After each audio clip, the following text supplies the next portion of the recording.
Oke, saya lanjutkan ya. Tadi pajak daerah sama pajak pusat saya sudah sebutkan contoh-contohnya.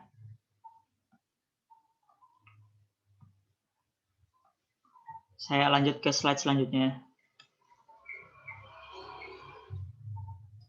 Nah, di sini ada ciri-ciri pajak. Gitu. Ciri-ciri ini diturunkan dari pengertian pajak itu sendiri ya, teman-teman. Jadi, ciri yang pertama dari pajak itu, dia adalah iuran wajib yang dibayar oleh warga negara atau yang disebut sebagai wajib pajak kepada negara gitu.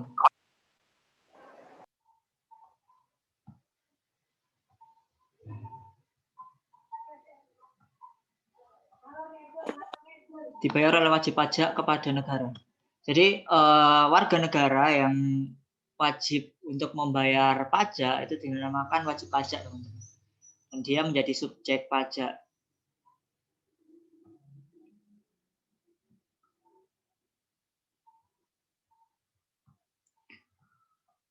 Contohnya,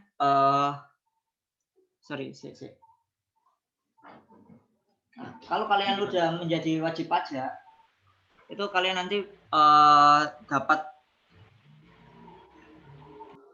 NPWP gitu ya, nomor pokok wajib pajak. Ini saya sudah menjadi wajib pajak, jadinya saya punya NPWP gitu.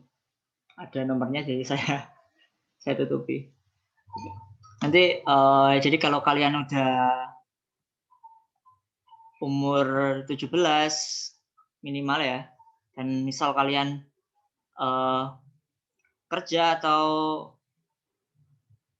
berwirausaha, itu kalian biasanya disuruh bikin NPWP. Soalnya itu kan salah satu syarat untuk melegalkan usaha kalian gitu. Jadi nanti kalau kalian udah punya NPWP dan pendapatan kalian sudah memenuhi batas minimal, itu kalian wajib membayar pajak. Nah, nanti kita di pertemuan-pertemuan selanjutnya kita akan belajar ngitung pajak pendapatan, kemudian pajak bumi dan bangunan, sama pajak pertambahan nilai. Kemudian yang kedua yaitu pembayaran yang didasarkan pada norma-norma hukum. Jadi pembayaran ini kan ada aturan hukumnya ya, yaitu tadi UU nomor 28 nomor 2007 tahun 2007.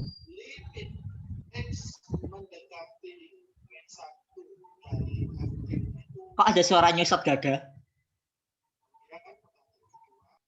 Oh, Leni sama Lena ya ternyata. Ya. Oke.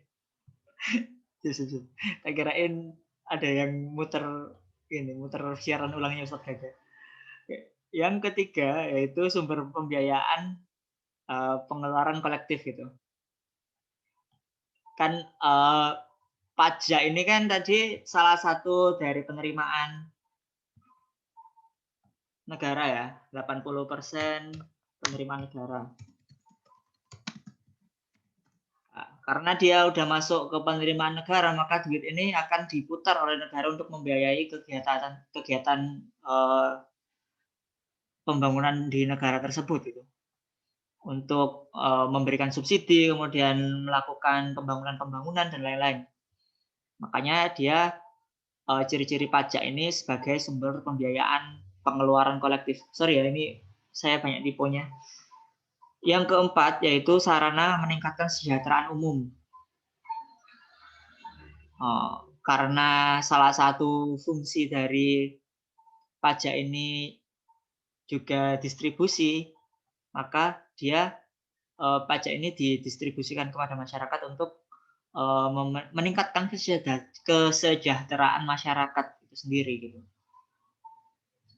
Makanya dia ciri-ciri pajak yang keempat yaitu sarana meningkatkan kesejahteraan umum. Dan yang kelima, tadi yang saya sebutkan bahwa balas jasanya dirasakan secara langsung. Jadi kalau kalian bayar pajak, jangan harap kalian langsung memperoleh imbal baliknya ya. Beda pajak dengan retribusi. Kalau kalian bayar retribusi, kalian langsung dapat imbal baliknya. Contoh retribusi apa, teman-teman?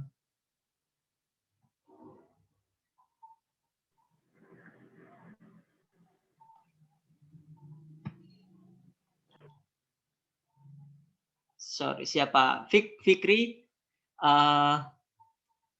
Contoh retribusi apa, Fik?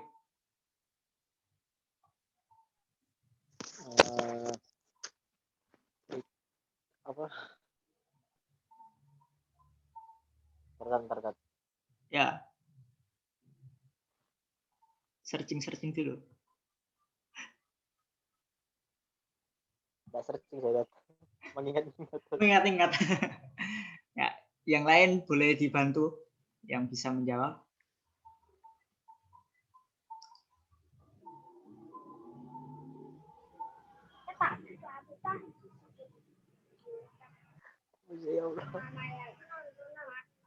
Jadi saya bantu ya.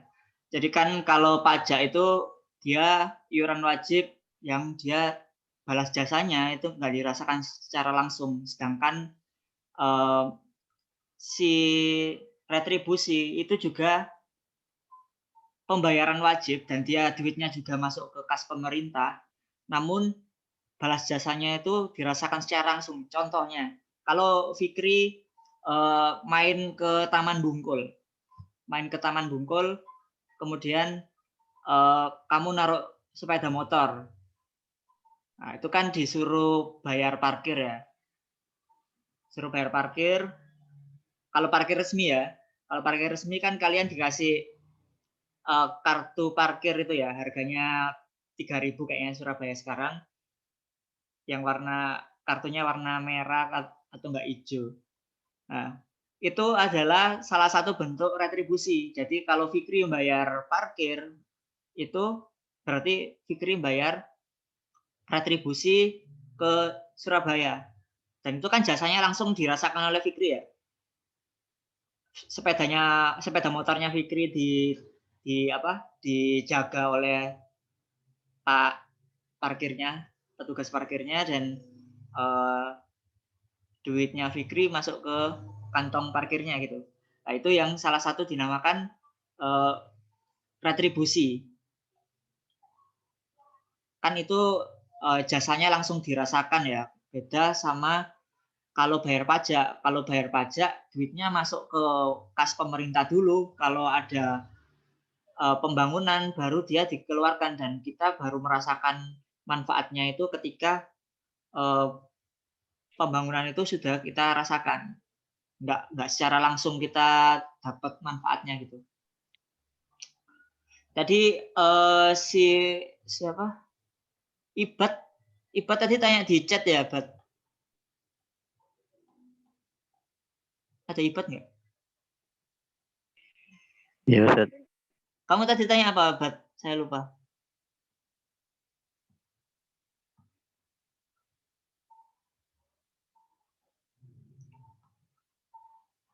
Yang di chat tadi.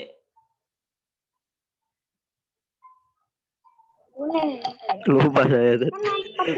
Ya udah nggak apa-apa, oke. Sip. Nanti saya ingat-ingat, kalau langsung ingat saya jawab. Ini ciri-ciri pajak ya. Ada 5 dan tadi sudah saya jelaskan satu persatu. Kemungkinan ini bakal saya keluarkan di ulangan.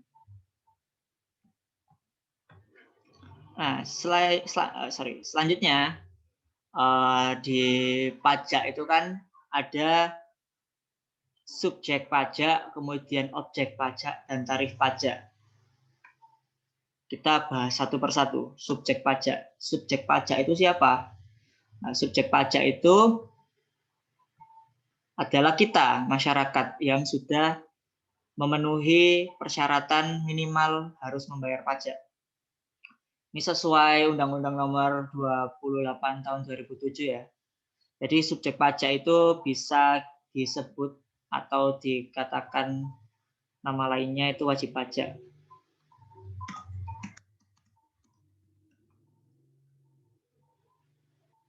Nah, ini pengertiannya, wajib pajak adalah orang pribadi atau badan yang meliputi pembayar pajak, pemotong pajak, dan pemungut pajak yang mempunyai hak dan kewajiban perpajakan sesuai ketentuan peraturan perundang-undangan. Jadi siapa aja yang termasuk golongan ini, pembayar pajak, pemotong pajak, dan pemungut pajak. Jadi kita semua ya, masyarakat Indonesia gitu. Pembayar pajak berarti kita, kalau misal saya contohkan, saya udah kerja, kemudian gaji saya sudah memenuhi persyaratan untuk dipajaki, maka saya harus membayar pajak. Kemudian pemotong pajak, siapa pemotong pajak itu? Pemotong pajak adalah orang yang memberikan saya pekerjaan, yaitu oke. Siap, nggak apa-apa Raisa. Badan atau lembaga yang harus membayar pajak gitu. Contoh perusahaan tempat saya bekerja yang sekarang yaitu Nurul Hayat gitu ya. Nurul Hayat itu juga harus bayar pajak. Kemudian pemungut pajak. Pemungut pajak ini siapa? Pemungut pajak adalah pemerintah. Jadi orang-orang di dalam pemerintahan maksudnya pemungut pajak. Contohnya PNS di Kementerian Keuangan ya. Kan salah satu tugas dari Kementerian Keuangan itu kan menghimpun dana dari masyarakat dalam bentuk pajak dan iuran yang masuk ke negara gitu. Nah, mereka orang-orang yang bekerja di Kementerian Keuangan itu juga harus membayar pajak, teman-teman. Jadi mereka nggak serta-merta karena mereka kerja di Kementerian Keuangan dan ngurusi pajak, mereka nggak membayar pajak. Mereka harus membayar pajak. Jadi semua orang atau warga negara Indonesia yang dia sudah memenuhi kewajiban membayar pajak, dia termasuk wajib pajak gitu.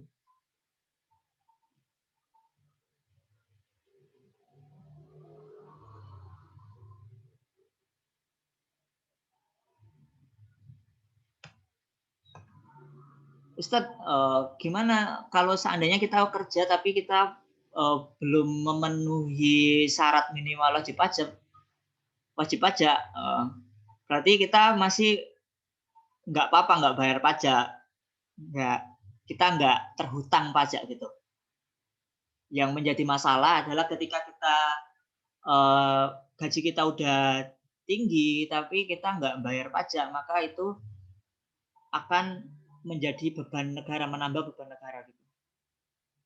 Karena kemarin di APBN kan kita udah bilang bahwa salah satu penerimaan negara yang paling utama yaitu pajak. Jadi ketika pajak yang diterima negara itu enggak sesuai sama yang ditargetkan, maka untuk membiayai pembangunan, membiayai negara, itu pemerintah harus mencari sumber pendanaan lain.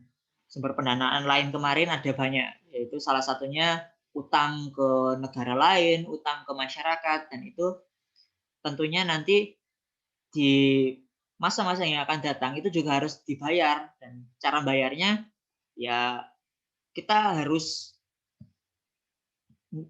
meningkatkan pendapatan yang bukan dari sumber-sumber utang gitu. Ya, utamanya pajak sama ini sih, sama laba BUMN itu tadi. Makanya daripada kita menghutang terus gitu, pemerintah harus mempunyai PR yang sangat besar untuk meningkatkan penerimaan pajak itu sendiri gitu. Jadi kalau misal penerimaan pajak sekarang kan 70-80%. Misal pemerintah bisa menarik sebesar 90% itu aja udah sangat membantu pembangunan itu. Maksudnya utangnya bisa berkurang dan bisa digunakan untuk mencicil utang di masa depan. Karena ya kita bayangin aja ya, sekarang kita to be honest, kita kan udah utangnya sangat banyak ya. Kemarin di pertemuan sebelumnya saya sudah menunjukkan di APBN kita utang kita sekitar 1.000 sekian triliun gitu. Dan itu ada biaya bunga hutangnya. Yang kita utang sekarang, yang pemerintah utang sekarang, pastinya nanti kita kan harus membayar, dan itu beban utangnya akan jatuh ke kita yang sekarang lagi usia segini gitu. Jadi nanti 10 atau 20 tahun lagi kan mereka udah sepuh ya, nggak mungkin ngurusin negara, yang ngurusin kita yang sekarang masih usia produktif gitu. Dan nanti kita yang bakal memikirkan bagaimana membayar utang negara. Jangan sampai kita nambah utang.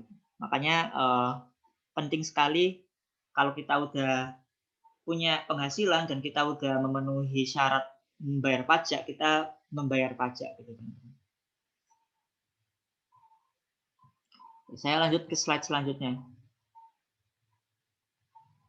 2 slide terakhir, habis ini kita selesai. Objek pajak, segala sesuatu yang dikenai pajak. Pengertiannya sangat singkat. Segala sesuatu yang dapat dikenai pajak. Jadi jenis-jenis pajak tadi kan banyak ya. Kalau kalian cari satu persatu di internet, atau mungkin minggu depan atau minggu depannya lagi saya tugaskan kalian.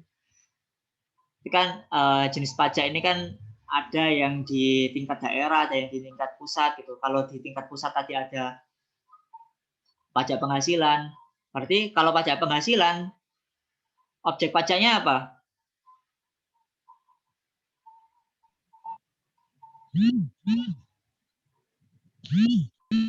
Apa, Bat? Kalau pajak penghasilan yang menjadi objek pajak itu segala sesuatu yang dapat dikenai pajak. Itu apa, Bat?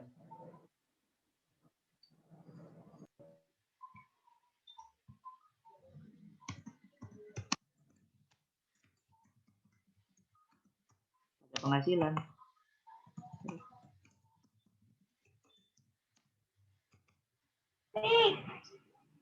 Yang menjadi objek pajak apa, Pak?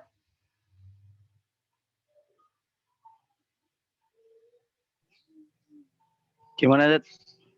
Kalau yang ditarik itu pajak penghasilan, yang menjadi objek pajak itu apa?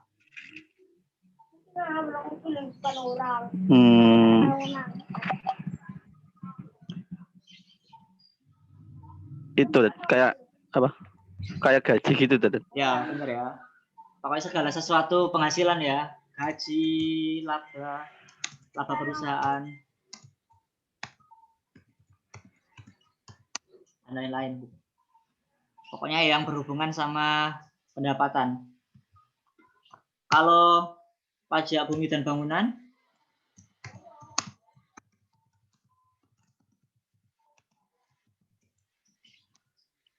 Tanah, ya, tanah dan apa?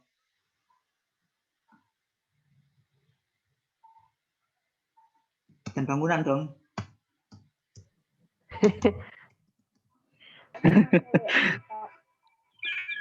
Ya. Dan aku sama kuning.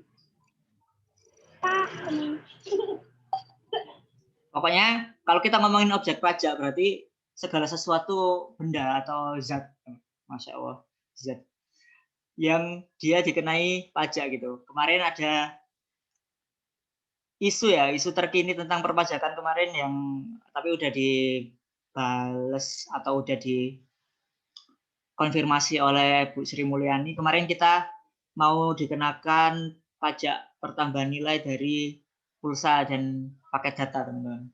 Jadi kalau kalian kemarin misal wacana pajak itu dilaksanakan, maka harga paket data akan meningkat. Meningkat 10%. Misal sekarang paket data 7 GB unlimited Indosat itu 8 80.000 ya, 80.000. Kalau dikenakan pajak, pajak PPN itu kan 10%, berarti kita bayarnya 88.000. Nah itu.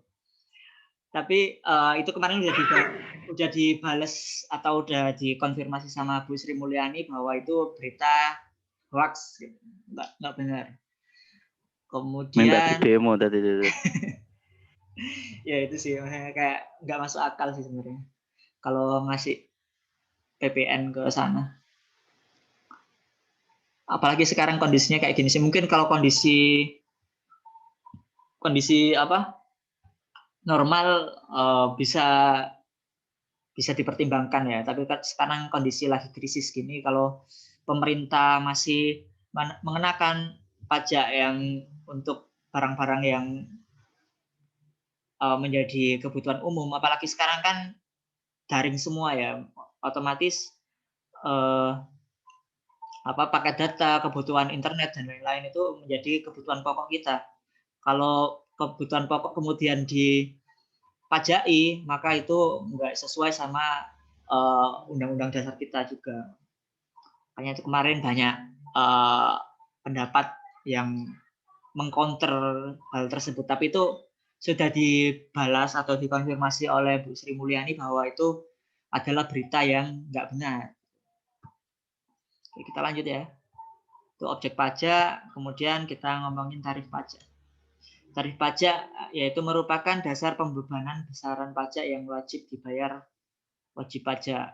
Jadi nanti kalau kita ngomongin tarif ini sebenarnya ada terusannya teman-teman. Mungkin saya bahas di minggu depan ya. Jadi tarif itu ada yang pajak progresif, kemudian regresif dan lain-lain. Jadi intinya tarif itu saya contohkan di sini karena ini masih awal.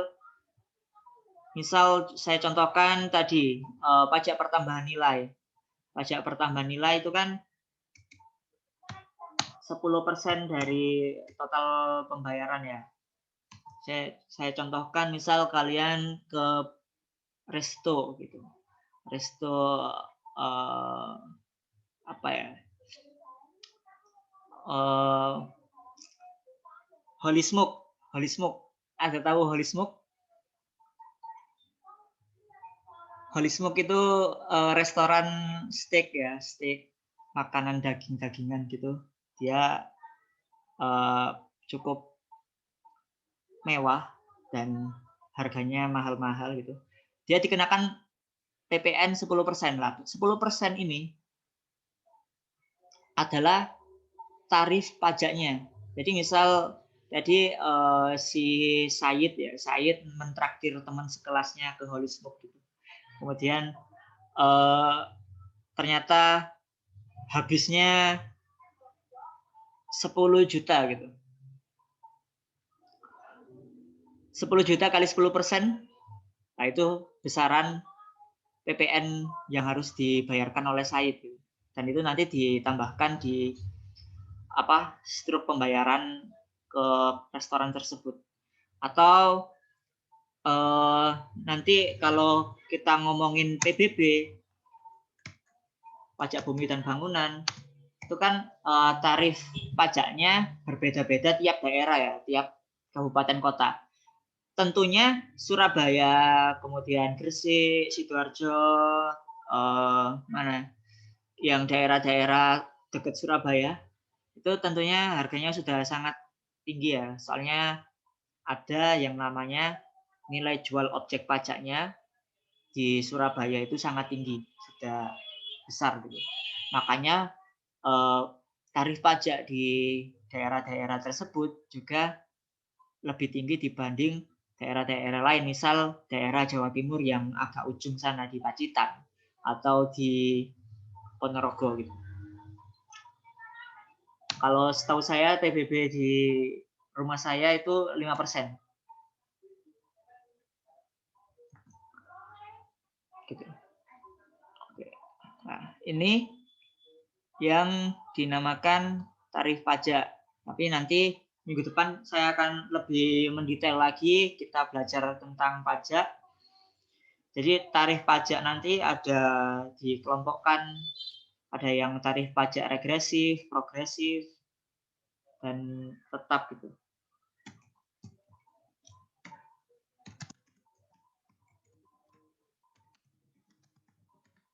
Kalau regresif berarti makin dia belinya makin objek pajaknya makin mahal, dia dikenakan tarif pajaknya lebih rendah gitu, makin rendah.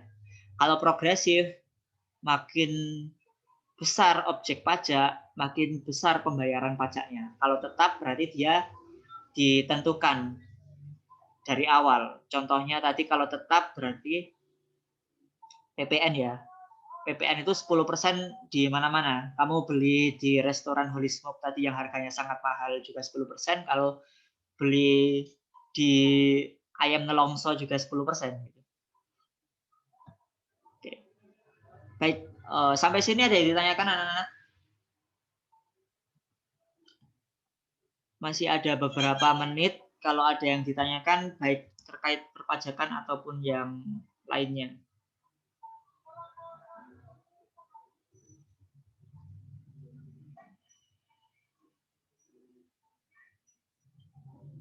Saya mau tanya, Dad. Ya, Bat. Itu biasanya kalau di TV-TV kan kayak iklan, terus ngasih kuis ke orang, terus dapat dia bilangnya dipotong pajak. Itu pajak apa? Ya, jadi itu namanya pajak hadiah, teman-teman. Kalian kalau cari tahu, jadi kalau kalian dapat hadiah, itu dipotong pajak hadiah 10%, sama kayak PPN. Jadi kalau kalian dapat uang 1 juta ya dipotong 10%-nya. 10% dari 1 juta 100.000. Berarti kalian cuma dapat 900.000 di uang kalian. Itu pajak hadiah. Kemudian ada lagi itu pajak, banyak sih jenis-jenis pajak kalau kalian mau cari. Makanya sangat banyak sangat banyak jenis-jenis pajak karena banyak barang-barang yang dapat dijadikan objek pajak gitu.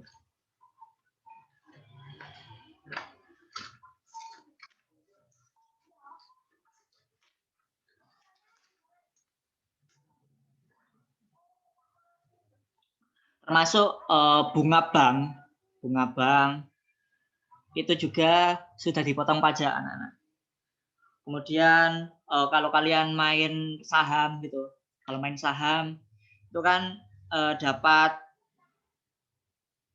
dividen ya, tiap akhir periode atau tiap habis rapat umum pemegang saham itu kalian dapat dividen, itu juga dipotong pajak.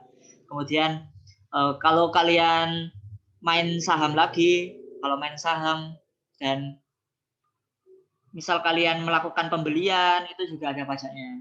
Kalian melakukan penjualan itu juga ada pajaknya. Jadi banyak objek pajak yang dapat dikenakan pajak sehingga ini juga merupakan salah satu cara pemerintah untuk meningkatkan penerimaan pajaknya.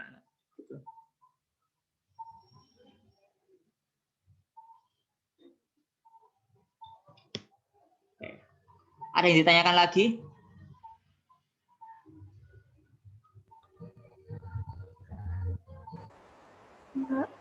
Enggak ada.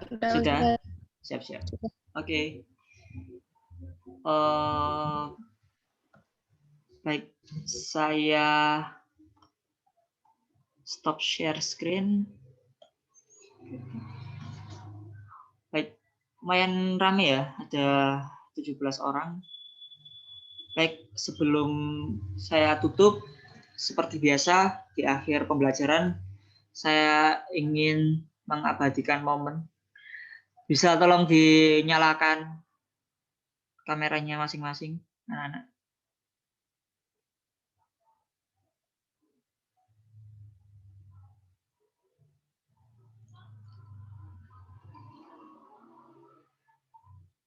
Fawaiz sama Arjuna. Coba yang lain. Aman kan ini?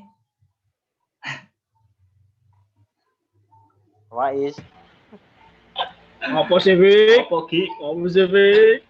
Payah lo. Payah lo. Nah, gitu. Wah.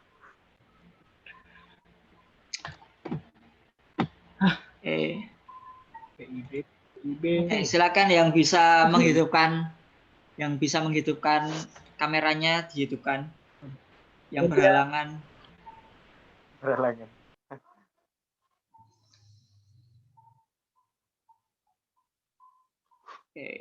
Diajeng, Raisa, Hima, Maya, Adistin, Nahwa, Leni, Priti. Lesya, siapa Lesya itu?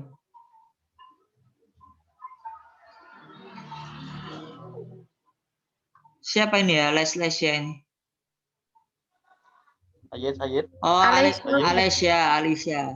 Vicky, Arina. Ditunggu kehadirannya. Ayo, cepet. Bentar, lihat. GPL.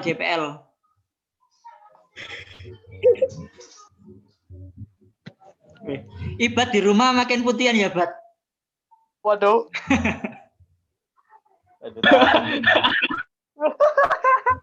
Enggak, itu kayaknya Oh, efek iya, ini sih, efek ini Bentar, ya. Ustaz.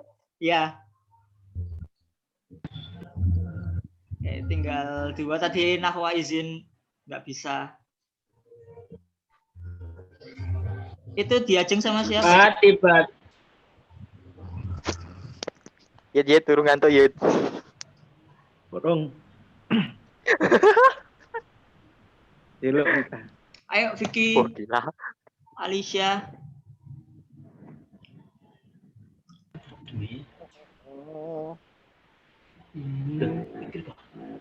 Pikir enggak, maksudnya kamera tuh rusak, yes. Oh, zoomnya rusak, bukan karena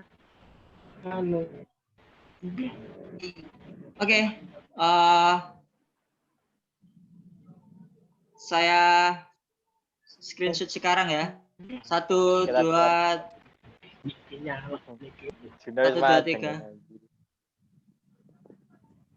ngaca apa, Bik? Macang anjir. 1, 2, 3. Oke.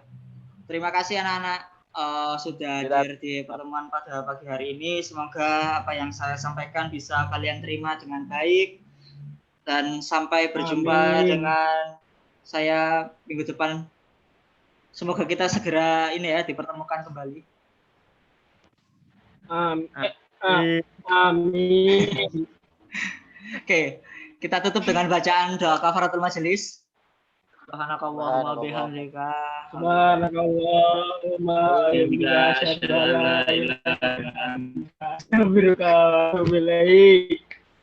Kita baca astagfirullah bersama-sama. Nah, saya tutup pertemuan kita pada pagi hari ini. Wassalamualaikum warahmatullahi wabarakatuh. Waalaikumsalam warahmatullahi wabarakatuh. Nabi Muhammad.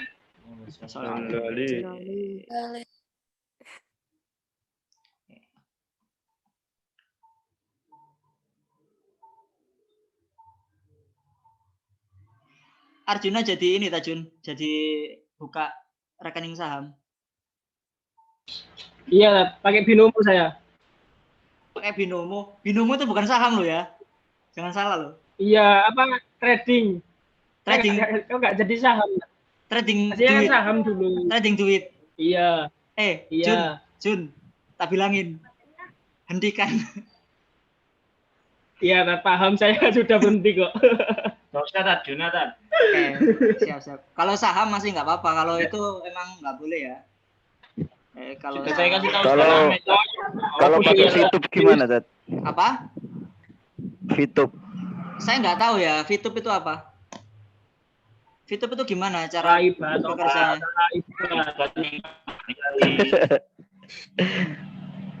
Ayo. Oke, saya tutup ya. Sorry, teman-teman. Ya, assalamualaikum. Iya, Tat.